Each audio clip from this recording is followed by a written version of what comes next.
When darkness falls, the veil thins.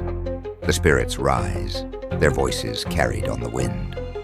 Tonight, we confront the chilling echoes of the past. In a place where the dead refuse to stay buried, every tombstone holds remnants of the past. These are the stories that haunt the shadows. Prepare to be haunted. This is Cemetery Secrets. Hey everyone, thanks for listening. Tonight I have to tell you about something that happened to me. Something I've tried to bury deep down. Something that still makes the hair on the back of my neck stand on end. It happened a few years ago. It happened at Pine Ridge Cemetery.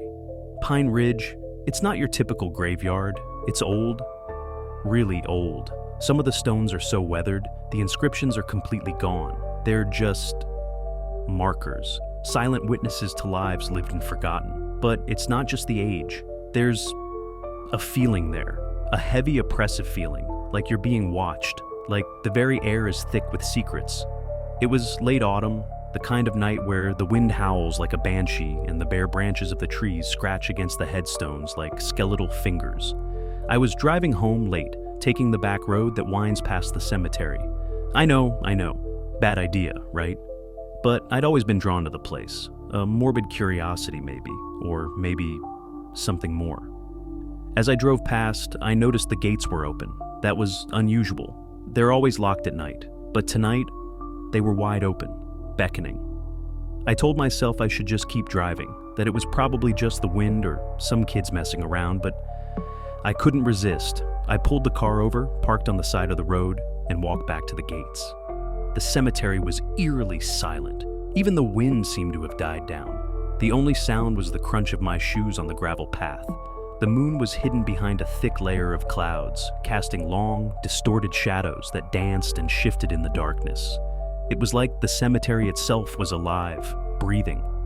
I walked deeper in, drawn by, I don't know what, a sense of dread maybe, or maybe a strange kind of fascination. I passed row after row of graves, each one a silent testament to someone's life, someone's story, and then I saw it. A flicker of movement at the edge of my vision. I stopped and looked closer. There, in the shadows between two ancient oak trees, was a figure. It was tall and thin, shrouded in darkness. I couldn't make out any details, but I could tell it was human. Or at least, it looked human. I froze.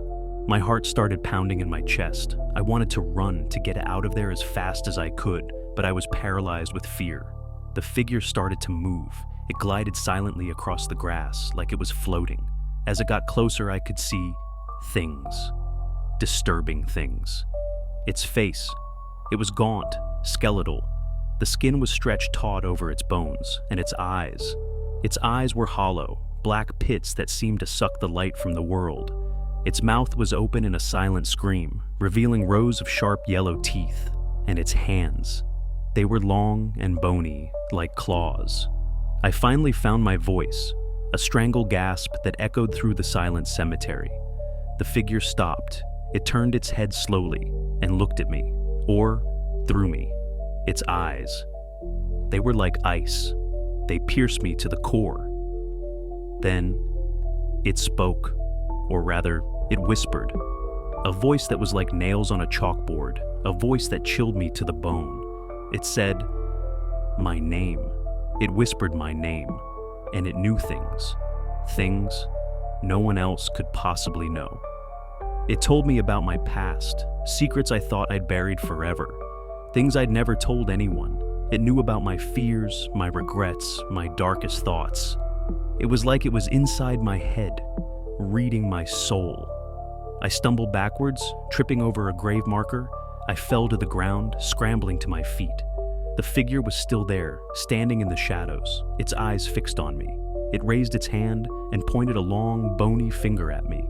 I didn't wait to see what would happen. I turned and ran. I ran faster than I've ever run in my life. I didn't stop running until I reached my car. I jumped inside, locked the doors, and drove away as fast as I could. I haven't been back to Pine Ridge Cemetery since.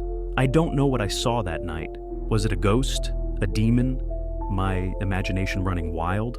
I honestly don't know. But I do know one thing. I will never forget the feeling of dread, the icy whisper of my name, and the terrifying figure that emerged from the shadows. And I will never, ever go back.